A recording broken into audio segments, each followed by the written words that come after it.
Assalamualaikum warahmatullahi wabarakatuh. Terima kasih teman-teman media semuanya sudah menunggu ya, walaupun dengan cuaca yang hujan rintik-rintik, tapi teman-teman masih sabar menunggu sidang hari ini. Nah, hari ini tanggal 10 Maret 2026 pukul 13.00 ya, telah dilaksanakan agenda persidangan bukti dari para tergugat rekonvensi. Nah, hari ini yang mereka hadirkan itu adalah bukti sebanyak 14 bukti ya. Nah, jadi total bukti mereka ini sekitar 19 bukti di surat. Nah, hari ini 14 bukti surat itu ya, itu mendominasi kopi dari fotokopi ya. Hanya satu yang asli, yaitu bukti 19, yaitu laporan pidana. Nah, oke, nah sama putusan juga ya. Nah, sama seperti minggu kemarin kami sudah sampaikan bahwa mereka ini hanya copy paste dari putusan 362, 363 Pengadilan Negeri Jakarta Selatan dan putusan ya nomor 55 sama nomor 255 dan 256. Jadi putusan itulah yang mereka hadirkan sebagai bukti untuk pembuktian surat hari ini. Nah, apa tanggapan kami? Tanggapan kami begini, kan kemarin kami sudah sampaikan bahwa kalau itu yang mau dihadirkan ya, kami sudah sampaikan itu prematur. Kenapa prematur? Karena satu ya, belum ada ya putusan yang berkekuatan hukum tetap. Yang kedua ya, ini sedang berjalan dalam proses kasasi gitu. Jadi kalau dihadirkan putusan 362, 363, 256, 255, ya saya kira tidak ada relevansinya dalam pembuktian mereka sebagai tergugat rekonvensi. Makanya saya sampaikan, ya kami sampaikan, ini prematur, ya masih terlalu dini. Karena apa? Tadi satu, belum ada putusan inkrah. Dua, sedang berjalan proses kasasi di Mahkamah Agung. Yang ketiga, ada namanya ajas hukum praduga tak bersalah. Ya, selama belum ada putusan yang inkrah dan berkekuatan hukum tetap, ya ajas ini berlaku, ajas praduga tak bersalah.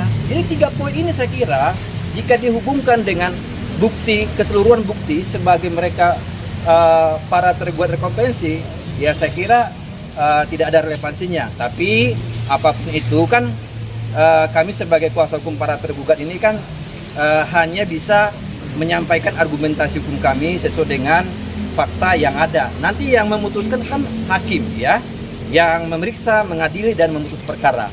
Itu. Silakan, ada pertanyaan? Bang, hari ini kan berarti hari terakhir untuk pengajuan pembuktian, Bang ya. Oke. Apakah Abang udah optimis nih dengan bukti yang sudah dimasukkan? Ya, nah ini kan nanti sebelum temakan Bang Gali ya, perlu kami sampaikan bahwa persidangan berikutnya adalah dilaksanakan pada 31 Maret 2026 ya, pukul 13.00 dengan agenda adalah menghadirkan saksi ya dari para penggugat maupun ahli. Itu agendanya. Dan kami sudah mempersiapkan itu jauh-jauh hari. Nah, kurang lebih sementara yang kami menghadirkan para saksi ini adalah sekitar antara 3 dan 4 orang ya. Begitu. Siapa aja Bang mungkin Bang? Ya nanti kita update lah nama-namanya siapa saja. Jadi ini kan masih terlalu dini, nanti saja. Ya. Begitu. Tapi tadi melihat cukup banyak berkas, itu masuk bukti-bukti baru nggak Bang? Enggak, itu kan bukti putusan. Yeah. Kan kalau putusan 362 itu tebal. Yeah. 363 tebal. Itu putusan Pengadilan Negeri Jakarta Selatan yang belum berkekuatan hukum tetap. Yeah. Terus kemudian ada putusan 256 sama 255. Yaitu putusan dari Pengadilan Tinggi DKI Jakarta. Ya wajarlah tebal, tapi pada esensinya kan itu hanya sekitar 19 bukti yang mereka hadirkan sebagai para tergugat rekonvensi gitu. Nah, saya kira tadi saya sudah sampaikan ya, menurut pendapat kami nggak ada relevansinya. Tadi alasannya apa? Masih prematur secara hukum gitu. Bang, tadi pihak sana juga sempat nyinggung soal laporan Nikita yang udah di SP 2 Lit nih Bang, yang udah dihentikan dalam proses penyelidikan. Itu laporan yang mana Bang?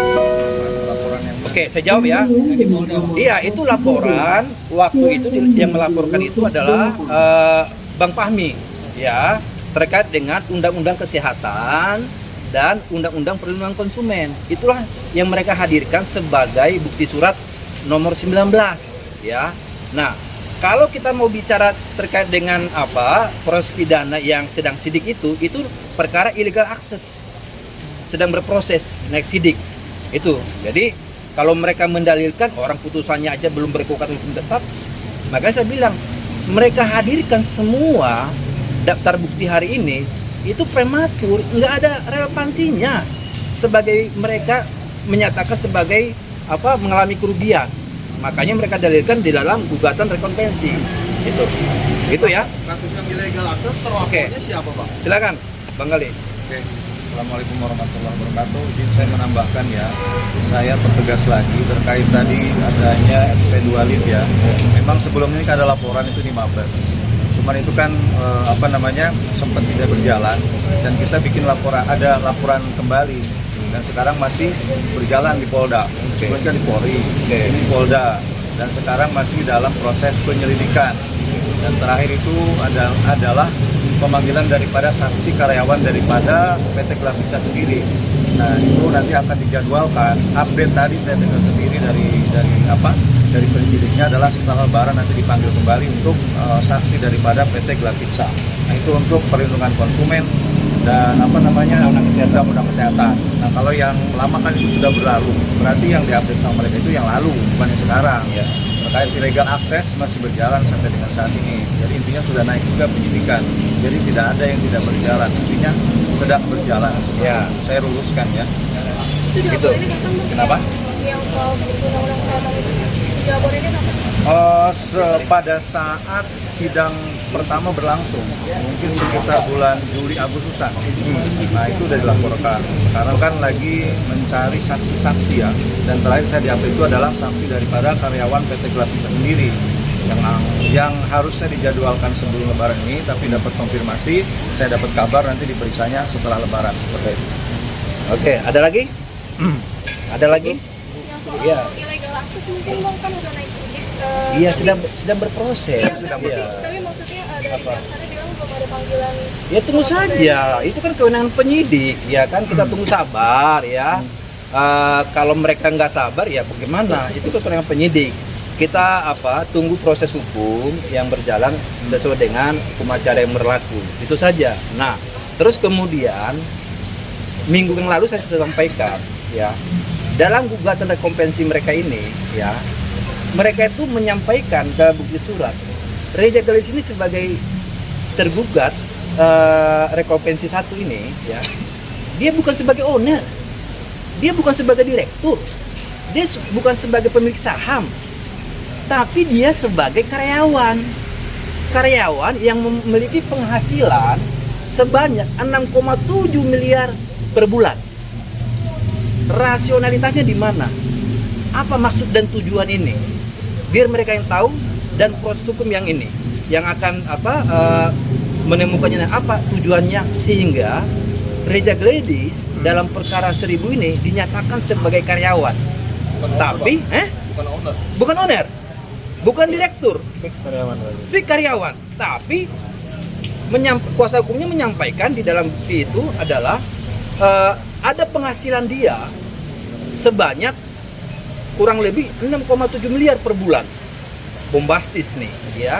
Jadi saya kira kalau ada karyawan dokter punya penghasilan 6,7 miliar, ini irasional ya. Jadi nggak masuk akal gitu ya. Karena ada implikasi hukum di belakangnya nanti. Misalkan terkait dengan pajak dan sebagainya ya. Tapi apapun itu haknya sebagai individu kalau dia menyatakan sebagai karyawan, silakan saja. Tapi kami mau tegaskan, kan seluruh masyarakat tahu bahwa Reja Galis ini kan adalah owner, ya kan. Bahkan membangun komunikasi ya antara Reza Gleisi dengan Ismail Marzuki kan, dia tidak menyatakan sebagai karyawan. Bahkan dia melakukan pembayaran dengan skema 2 kali pembayaran itu bukan sebagai karyawan. Tapi di dalam pembuktian mereka sebagai para tergugat rekonvensi ini, kenapa muncul sebagai karyawan? Ada tanda tanya besar. Itu ya.